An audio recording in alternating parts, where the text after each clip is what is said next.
Hi guys, it's Nunu and we're in discussion 5, Sittenfeld, Oates, and Sex Scenes in Literature 60 points. Okay, let's survey this assignment. We have 4 links right here that you need to click on and read. We have a part 1, questions that you need to answer, and we have a part 2, pair responses, and we also have videos that you can check out. We have an interview with Joyce Carol Oates about where are you going, where have you been. We have Bob Dylan's song, It's All Over Now, Baby Blue, inspired by Oates' story. And it already has captions in there.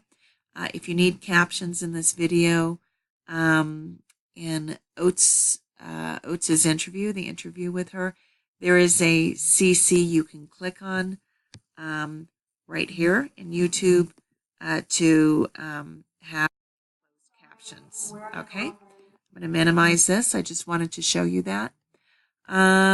If you looked at this discussion on Monday, please pardon me. I added on questions right here, and I thought I originally had them on the screen, and I realized I didn't. So excuse me for that. I've added them here. Okay. If you have any questions or concerns about this assignment, I am here in inbox, and you're never emailing me too much, okay? Anything I need to make clear, let me know. All right, let's have a good week.